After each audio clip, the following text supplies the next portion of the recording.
गुर्जर आंदोलन से जुड़े कर्नल बेंसला के पुत्र व भाजपा नेता विजय सिंह बेंसला सोमवार को बांसवाड़ा पहुंचे। उन्होंने ओबीसी आरक्षण मंच के पदाधिकारी के साथ बैठक की और विभिन्न मुद्दों पर चर्चा की। इस दौरान सभी ने एक स्वर में टीएसपी क्षेत्र में ओबीसी व एमबीसी को आरक्षण देने की बात कही। साथ ही आरक्षण की मांग को लेकर आंदोलन करने की रणनीति भी बनाई। इस दौरान एक पत्रकार वार्ता भी आयोजित की गई, जिसमें सवालों के जवाब देते हुए विजय सिंह बेंसला ने अपनी बात खुलकर रखी। उन्होंने कहा कि यह सरकार और नेताओं की गलती है कि टीएसपी में अब तक ओबीसी को आरक्षण नहीं मिला है, जबकि पूरे राज्य में आरक्षण लागू है। उन्होंने कहा कि वर्तमान में टीएसपी में 45% एसटी वर्ग को, 5% एससी वर्ग को आरक्षण मिल रहा है, जबकि ईडब्ल्यूएस आरक्षण 10% को मिल रहा है। इसमें 4% विशिष्ट प्रजाति आरक्षण भी है।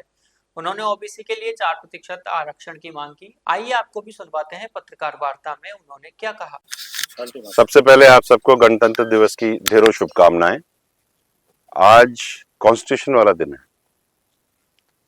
और मैं पिछले कुछ दिनों, करीब महीने पहले मुझे फोन आया था, अपने ही भाई हैं सारे के सारे, यहाँ से फोन आया कि टीएसपी में बहुत दिक्कत है, खास करके आरक्षण को लेकर के और पॉलिटिकल रिजर्वेशन को लेकर के। तो उस चक्कर में मैं निकला और कोटा, बेगू, चित्तौड़ होता हुआ, प्रतापगढ़ और बाकी सारे गांव होता हुआ मैं यहाँ पहुंचा हूँ।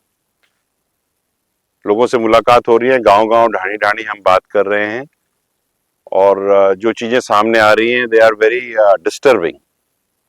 डिस्टर्बिंग इसलिए कि राजस्थान लोगों से बनता है, पेड़ों और पहाड़ों से नहीं बनता, और राजस्थान में रहने वाले लोगों को एक ही मापदंड के तहत अलग अलग तरह से गिना जा रहा है, which is not right.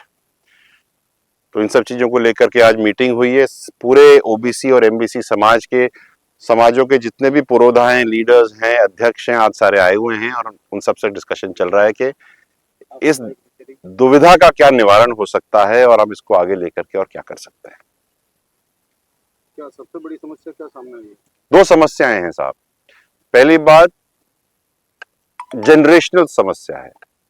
Generational समस्या ऐसे कि जो बच्चा आज की तारीख में इम्तिहान देकर के सरकारी नौकरियों की तैयारी कर रहा है, उसको कोटा, जयपुर, अजमेर के समकक्ष ओबीसी वाला, ईडब्ल्यूएस वाला और एमबीसी वाला लाभ टीएसपी में नहीं मिल रहा है। विडंबना इस बात की है, अगर मैं सरकारी आंकड़ों की चर्चा करूं तो इकोनॉमिक रिपोर्ट जो राजस्थान की है 2023 की, उसके हिसाब से कोटा जो है वो अर्बनाइजेशन में 60% लेवल पे है, डूंगरपुर और बांसवाड़ा 6.8 और 7% पे हैं। लेकिन जो व्यक्ति उस हाईली अर्बनाइज्ड सिटी में रह रहा है उसको ओबीसी, एमबीसी और ईडब्ल्यूएस का लाभ मिल रहा है। मतलब वो वहां उस शहर, उस अर्बनाइज्ड शहर में जिसके उसके पास एक स्कूटर गाड़ी होते हुए भी वो पिछड़ा है। और यहाँ पर जो क्षेत्र राजस्थान सरकार द्वारा और सेंट्रल गवर्नमेंट द्वारा चिन्हित करके बताया गया कि राजस्थान का सबसे पिछड़ा इलाका है, उस सबसे पिछड़े इलाके में रहने वाला व्यक्ति, उसको आरक्षण का लाभ नहीं मिल रहा, तो क्या सरकार उसको बहुत ही अच्छा आगे बढ़ा हुआ सक्षम व्यक्ति समझती है? वो भी तो उसी गांव में रह रहा है जिसमें टीएसपी का व्यक्ति रह रहा है, पानी भी वही है, खेत भी वही है। और दूसरा कॉलरी अगर इसमें हम देखें तो औसतन 5 बीघा जमीन है इस गांव के व्यक्ति के पास। सालाना ये व्यक्ति 30,000 रुपए कमाता है। मतलब कितना हुआ महीने का? 2600 रुपए। 2600 रुपए में वो 4 आदमियों की परवरिश कर रहा है अपने घर में। एक भैंस भी होगी, एक गाय भी होगी। तो अब बच्चे को पढ़ाएगा कैसे? जनरल में फाइट करेगा कैसे? अगर सरकार के पास इसका कोई उपाय है तो बताए हमें। अनफॉर्चुनेटली कोई उपाय नहीं है। तो आप सरकार में हैं और मैं अभी जब आया हूं तो विजय बेंसला गुर्जर आरक्षण संघर्ष समिति की तरफ से आया हूं। नहीं, सरकार के हिसाब से आप लोग क्या कर रहे हैं? मैं यहाँ आने से पहले जो प्रिंसिपल सेक्रेटरी साहब है, मैं उनसे मिल करके बता के आया हूँ कि साहब ये दिक्कत आ रही है, मैं जा रहा हूँ, आपसे निवेदन है आप इसके ऊपर ध्यान करें, क्योंकि क्या है कि हम तो ये लेके रहे हैं साहब। 2013 से लगा हुआ टीएसपी 2013 से लेकर के 2026 हो गया। कितने साल हो गए, इतने साल में यहाँ के जो समाज का सेकंड जनरेशन शुरू हो गया, वो पीछे पड़ गया, पीछे रह गया। तो अभी की जो आरक्षण व्यवस्था है उसके हिसाब से आप कहाँ देखते हैं ओबीसी का आरक्षण? आज की जो आरक्षण व्यवस्था, आप समझिए इस बात को, आज की तारीख में राजस्थान में 64% आरक्षण लगा हुआ है। टीएसपी में 45% एसटी को दिया गया है, 5% एससी को दिया गया है, 50%, और कह रहे हैं कि 50% से ऊपर हम आरक्षण नहीं दे सकते। तो क्या टीएसपी अलग ही चीज है? जब ईडब्ल्यूएस का आरक्षण लागू हुआ, 103rd amendment of the constitution, उस समय ये कहा गया अमेंडमेंट में कि ये आरक्षण पूरे भारत में लागू होगा। टीएसपी में नहीं लागू हुआ, ये कहाँ कहा है? और जब राजस्थान में लागू हुआ तो reservation went up to 64%, from 54 to 64%। अब अगर हम जो हम मांग रहे हैं वो ये है कि आप 45 और 5 तो चालू है, बाकी जो रेस्ट ऑफ द 50% है अनारक्षित, उसके अंदर आप एमबीसी, ओबीसी और ईडब्ल्यूएस का आरक्षण दे दीजिए। तो इसमें जो नुकसान होगा किसका होगा? जनरल का ही होगा? किसी का नुकसान नहीं होगा। तो जनरल तो आरक्षण में है ही आप समझिए ना, किसी का नुकसान नहीं होगा, क्योंकि जब ये आरक्षित होगा तब क्या होगा कि आधा % होगा, 0.5% होगा, तो जो 21% है उसमें 10.5% मिलेगा, जो 5% एमबीसी का है उसमें 2.5% मिलेगा, और जो 10% ओबीसी का है उसमें 5 मिलेगा। तो आज के 64% जो लागू है, अगर इन सब आधा करके इनको जोड़ोगे तो 45, 5, 10.5, 2.5 और 5 मिलाओगे तो 68% में आरक्षण है, जो कि पूरे राजस्थान के हिसाब से केवल 4% ज्यादा है। जब 4% ही ज्यादा है और सारा पिछड़ा इलाका है तो दे दो ना। अब इसमें बताओ मुझे, पूरे राजस्थान के हिसाब से कहां फर्क पड़ा? किसी को फर्क नहीं पड़ा। रिजर्वेशन तो उतना ही है ना। टीएसपी में लागू नहीं होने का क्या कारण? आई थिंक इट इज, जो प्रॉब्लम ये है कि पहले जब इंदिरा साहनी का जो जजमेंट वगैरह चल रहा था और 50% का था, तब इन्होंने 50% कैप कर दिया और फिर इस तरफ देखा ही नहीं मुड़ के। भाई देखो तो सही, ये भी तो जिंदा है। And I fully would like to put a point forward to everybody. लोगों की आवाज सुनना और समझना और उस दर्द का निवारण करना चुने हुए प्रतिनिधियों का कार्य है। अगर मुझे जयपुर से यहां आकर के इनकी बात सुनकर के आगे रखनी पड़ रही है तो ये प्रश्न उनके ऊपर जरूर लागू होता है जो यहां से जीत करके गए और सालों से 2013 से जीत करके जा रहे हैं। सर, आपने एक बात कही थी कि टीएसपी के अंदर में जो ओबीसी समाज के जो लोग रहते हैं उनके साथ पाकिस्तान जैसा व्यवहार। बिल्कुल बिल्कुल है। आपके पास आधार कार्ड है, आप रजिस्टर्ड हो, आपके पास वोटर कार्ड है, आपको जो सुविधाएं आपको आगे बढ़ाने के लिए होनी चाहिए, जो बैकवर्ड्स को आगे बढ़ाने के लिए सरकारों ने जो सुविधाएं दी आप उनको दे ही नहीं रहे हो। तो हम तो रहे हैं, लेकिन कहां रह रहे हैं? Where are we? आप जो बंदा यहां पर एग्जाम दे रहा है और जो बंदा उदयपुर में रहने वाला उसी परिवार का आदमी जो वहां रह रहा है उसको एज बेनिफिट मिल रहा है, तो क्या इसमें कांटे लगे? This is wrong. राजस्थान का आदमी एक आधार कार्ड, एक वोट और एक रिस्पॉन्सिबिलिटी पे काम करता है। अगर ये काम नहीं होगा तो फिर क्या मतलब है? What is the point? आपकी क्या रणनीति रहने वाली है और अगर सरकार नहीं करती तो आप क्या करने वाले हैं? हमारी तो सीधी सीधी बात है साहब, पहले तो बात करेंगे, फिर चर्चा करेंगे। बात तो आप तो हम कर रहे हैं ना अभी। अब तो ज्ञापन नहीं देंगे साहब, समाज ने, सब लोगों ने डिसाइड, सरकार तक तो पहुंच चुकी है। आप तो ये बताओ अब क्या करना है? ये तो बरसों हो गए। वो एक कहावत है हिंदी में कि नाई नाई कितने बार जजमान अभी सामने आ जाएंगे। इंतजार करिए, you will get what you want to get. एक आपने सेकंड जनरेशन के अलावा पॉलिटिकल, हाँ बिल्कुल, एक बात निकल के आई कि टीएसपी क्षेत्र में जो ओबीसी का पॉलिटिकल रिजर्वेशन है पंचायतों में वो नहीं मिल रहा है। बहुत सारे गांव ऐसे हैं जिसमें 90%, 99% जनसंख्या ओबीसी की है, वहां पर भी उनको रिजर्वेशन नहीं है। So there is something which is wrong.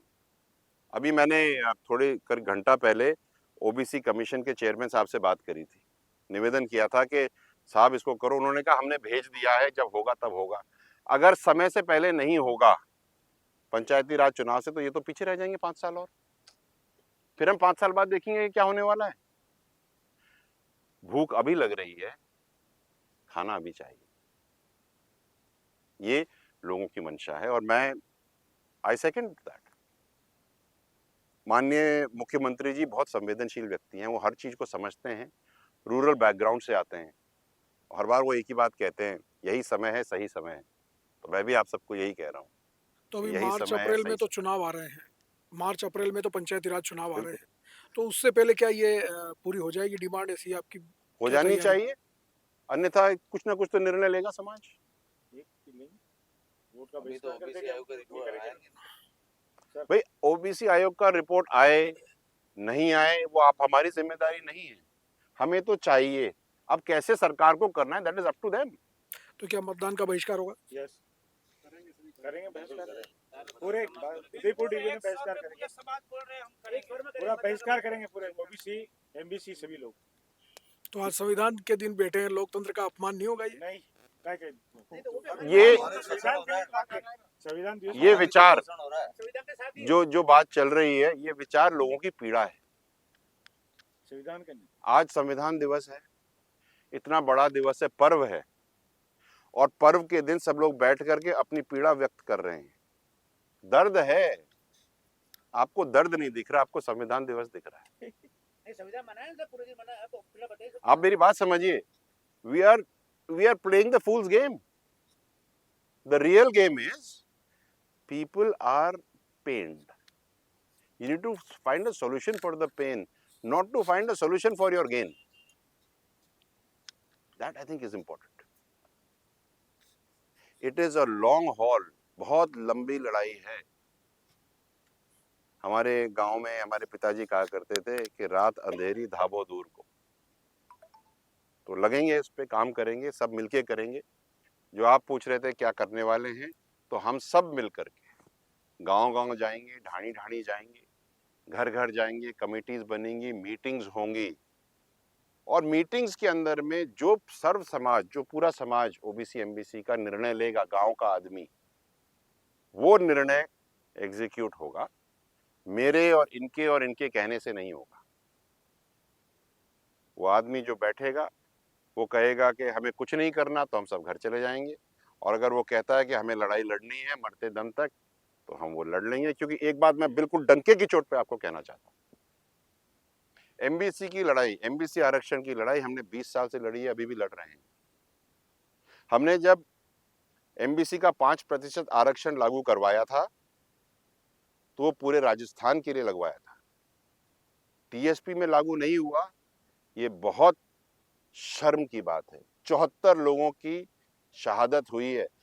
पूरे भारत में इंडिपेंडेंस के बाद में सबसे बड़ा आंदोलन और सबसे ज्यादा सिविल डेथ्स जिस किसी आंदोलन में हुई, किसी एजिटेशन में हुई, किसी सोशल कॉज में हुई, वो गुर्जर आरक्षण आंदोलन में हुई। और उसके बावजूद आज की तारीख में टीएसपी जैसे इतने बैकवर्ड एरिया आप नहीं कर रहे हो। चोपड़ा कमीशन आई थी, उसने पूरे गुर्जरों को जाकर के घर घर गांव गांव जाकर के देखा, बोला ये तो बहुत पिछड़े, इसको तो तुरंत देना चाहिए। तो जब पिछड़े में पिछड़े हैं, उनको आप नहीं दे रहे हो, ये क्या मजाक है? I think something is wrong. हो सकता है कि फोकस नहीं रहा हो। बैकवर्ड एरिया कौन पूछता है, लेकिन बैकवर्ड एरिया कहीं ना कहीं तो फॉरवर्ड होगा ना। I think it is high time. ये आरक्षण अगर मिल गया 4%, तो इससे क्या लाभ होगा? क्या लाभ होगा? मैं तो एमबीसी का बता देता हूँ, गिनती से उसी से ले लो आप। आरक्षण जब मिलता है, बंद करना प्लीज। आरक्षण जब मिलता है, उससे लोगों की सरकारी नौकरियों में भागीदारी बढ़ती है, परिवार में संबल आता है। There is a level of confidence which comes into the whole area. There is you start becoming a representative and part of the system. ठीक है, there is a huge amount of confidence, I can also do it. पहले आज हमारा आरक्षण लागू होने से पहले, अगर मैं गुर्जरों की बात कर लूं आपसे, तो एसएमएस हॉस्पिटल में 2 डॉक्टर थे। आज जहां जाओ वहां 1 डॉक्टर है। आज की तारीख में एमबीसी समाज से हर साल करीब 40 आरएस बन रहे हैं, जिसमें लबाना भी है, गुजर भी है, रेवारी भी है, लोहार भी है। आपके हर साल करीब 50 सब इंस्पेक्टर बन रहे हैं। मैंने आके ढूंढे यहाँ पे कितने बन रहे हैं, 2 4। क्यों? Reservation is a tool to take the backward communities forward. अब वो टूल का ही उपयोग नहीं कर रहे हो। मतलब खड्डे में डालो तो खड्डा में अंधेरे में ही रहे बंदा, उसको उजाला कभी दिखे ही नहीं। विडंबना देखिए, राजस्थान में एक तरफ टीएसपी जो सबसे पिछड़ा इलाका है, एक तरफ करौली डांग का इलाका है जहां पे आज तक बिजली और पानी नहीं है। But that is a separate conversation. आप इस चीज को स्वीकारते हैं कि वाकई में अभी तक आप लोग भी फोकस नहीं कर पाए? हाँ, क्योंकि देवनारायण भगवान का मंदिर का प्रोग्राम हो या उससे पहले मैं लगातार ये वक्त से जुड़ा हुआ रहा, तो गुर्जर आरक्षण से जुड़े नेता भी आते रहे जाते रहे, और ये इशू आज का तो है ही नहीं। अब कहीं ये सवाल नहीं उठेगा कि ये हाँ। मौके पे चौका मारने वाली बात है? कोई मौके पे चौका मारने वाली, मैं बता देता हूँ। नहीं, ऐसा कुछ नहीं है। ऐसा है कि एक प्रॉब्लम सॉल्व करते हैं, फिर दूसरी को लिया जाता है। हमने 5% आरक्षण लागू कराया, चालू हुआ। आरजीएस में अलग आरक्षण लागू करवाया, ओबीसी और एमबीसी के लिए बैकलॉग लागू करवाया। जब वो सारे लागू हो गए, फिर हमने टीएसपी का मुद्दा उठाया। ये जब हो जाएगा तो हम दूसरा उठाएंगे। ये तो ऑनगोइंग प्रोसेस है। आप ये समझिए, जब आरक्षण ही नहीं है तो बैकलॉग भी नहीं मिलता ओबीसी और एमबीसी को, दोनों को। जब बैकलॉग नहीं मिलता तो जो पद आपके खाली चले जा रहे हैं वो तो चले ही जा रहे हैं ना, वो तो गौन है। जो आपका जाति हक था, औपचारिक और लीगल हक था, जो सरकार ने आपको दिया, वही आपके हाथ से जा रहा है। हम क्या बात कर रहे हैं? आप अपनी ही सरकार पे आरोप लगा रहे हैं कि टीएसपी के क्षेत्र के ओबीसी का हक मार रहे हैं। बिल्कुल, मेरी सरकार नहीं, मैं सिस्टम की बात कर रहा हूं। टीएसपी का आरक्षण तो 2013 से लागू है ना। Everybody has been in the system. हम सरकारों पे क्यों फोकस कर रहे हैं? हम इसको पॉलिटिसाइज क्यों कर रहे हैं? आप ये समझिए कि एक समूह है लोगों का जिनको उनके जायज अधिकारों से वंचित रखा जा रहा है, इस पे फोकस किया जाए। नहीं, मेरा सवाल ये कि लंबे समय से आप संघर्ष कर रहे हैं, जी। टीएसपी में ये मांग भी चल रही है, जी। तो मान लीजिए पहले की सरकारों ने नहीं किया, तो अब तो आपकी सरकार है, आप हाँ, तो करना चाहिए ना, हम कह तो रहे हैं। आंदोलन की जरूरत क्या है? कहना चाहिए। हम कब कह रहे हैं आंदोलन करेंगे? हम तो कह रहे हैं, आपने सुना नहीं शायद। वोट बहिष्कार, नहीं, ये अब सब मेरी बात सुनिए ना, प्लीज हियर मी। वोट बहिष्कार तो लोगों के विचार है, ठीक है। हमने कहा बड़ा क्लियरली कि चर्चा करेंगे। सरकारों को भी मैं डिटेल देकर के आ चुका हूँ। यहाँ से बात करेंगे, बात करने के बाद उनसे भी बात करेंगे। अगर बात से बात हो जाती है तो इससे अच्छी बात हो ही नहीं सकती। तो बहिष्कार का मतलब ही नहीं। इससे अच्छी बात तो दुनिया में हो ही नहीं सकती कि घर बैठ करके काम हो जाए। तो जलेबी आप भी खाओ और एक आधी हम भी खाएं, और भाटे खाने हैं तो भी आ जाओ, खा लेंगे। लेकिन पॉइंट इज, प्यार से जो काम हो जाता है, बातचीत से जो काम हो जाता है, उससे अच्छा कार्य तो हो ही नहीं सकता। तो बातचीत से पहले क्या लगता है आपको, चुनाव से पहले ये काम हो जाएगा? मुझे नहीं पता, सब सरकार के ऊपर है। आपकी तरफ से क्या प्रयास हो? हम तो अपने जो करना है करेंगे साहब। थोड़ा पटरी तो है नहीं साहब, फिर आ गए पटरियों पे। अब तो रेलवे से भी वंचित है, इसलिए बोलना पड़ेगा कि साहब यूं। गाड़ी में जाम लगा। गाड़ी में देखो साहब, ऐसा है कि हर चीज पटरी से नहीं होती, कुछ चीजें स्वतः ही पटरी पे आ जाती हैं। हाँ, अगर समय सही हो, आपकी डिमांड लीगल हो, सही हो, और जो चीज पूरे राजस्थान में लागू हो रही हो, तो एक चिड़िया से ही तो, साइन से ही तो होनी है। जो चीज गुजरात में हो सकती है वो राजस्थान में क्यों नहीं हो सकती? जो मध्य प्रदेश में हो सकती है वो राजस्थान में क्यों नहीं हो सकती? मुझे तो ये समझाए ना कोई। Why not? क्या किसी ने रोका हुआ है? जब हम लोग मिल करके नदियों का पानी जोड़ सकते हैं तो हम टीएसपी को भी तो मेन लाइन में जोड़ सकते हैं। किसी ने रोका थोड़ी है, इंटेंट है। ओबीसी समाज के जनप्रतिनिधि सत्ता पक्ष में भी है, विपक्ष में भी है, क्या वो आपके साथ आवाज बुलंद करेंगे? ये सवाल तो आप उनसे पूछिए साहब। जिस आदमी के जहन में क्या चल रहा है क्या नहीं चल रहा, मैं बाहर बैठे नहीं बता सकता। हमारे गांव में एक कहावत है, मेरी दादी सुनाया करती थी कि तुमा की अलाए जाने, तुमा की बलाए जाने, तुमा बेटा का जाने। तो उसके बारे में क्या क्या वो सोच रहे हैं क्या नहीं सोच रहे, वो तो वही बता पाएंगे। लेकिन हाँ, जैसे मैंने शुरू में कहा, हर जीते हुए प्रतिनिधि की, चाहे वो किसी भी पॉलिटिकल पार्टी से आए, चाहे वो सांसद हो, चाहे वो एमएलए हो, चाहे वो मेयर हो, चाहे कुछ भी हो, उनकी रिस्पॉन्सिबिलिटी, जिस क्षेत्र से वो जीते हैं उन लोगों के ऊपर उनकी 100% रिस्पॉन्सिबिलिटी होती है। केवल रोड बनाना रिस्पॉन्सिबिलिटी नहीं होती, जीवन ठीक करना सबसे बड़ी रिस्पॉन्सिबिलिटी है। Roads, making a road is a means to an end. So giving reservation and changing generational lifestyles is also a means to an end. That is important. ये बात हम सबको ढंग से समझ लेनी चाहिए। और जब ये कार्य नहीं होते, सार्थक तरीके से लोग कार्य नहीं करते, तो जो आवाज आपको सुनाई दे रही है, ये आवाजें तो उठेंगी। क्या आरक्षण हर चीज का मुद्दा है? रैली करने का विचार रखते हैं हम 8 जिलों की। कब तक इंतजार करें? 13 से 26 हो गया। आज मिले कल मिले, आज मिले कल मिले। बताओ। हाँ, सही बात है। तो बलेचा देखिए, सबसे पहले वो समाज का है, परिवार का है, माता पिता का है, परिवार का, उसके बाद समाज है, समाज के बाद में फिर आगे जाके पॉलिटिकल जाते हैं। अब बात क्या है, पॉलिटिक्स आजकल इतनी वो है कि उसके आगे कोई, मैं बीजेपी का, आप कांग्रेस के, तो बस। हमारी गुजर आरक्षण संघर्ष समिति में मैं आपको एग्जांपल देता हूँ, उसमें कांग्रेस के भी लोग हैं, बीजेपी के भी लोग हैं, आपके आम आदमी पार्टी के भी लोग हैं, बसपा के भी लोग हैं, बहुत सारे लोग हैं जो किसी भी पॉलिटिकल पार्टी से नहीं होते हैं। जब आप समाज के लिए लड़ाई लड़ते हो या समाज के फायदे के लिए लड़ते हो, तो वहां पे पॉलिटिकल एफिलिएशंस मायने नहीं रखती। मायने ये बात रखती है कि आप अपने बच्चों को कैसा भविष्य दे रहे हो।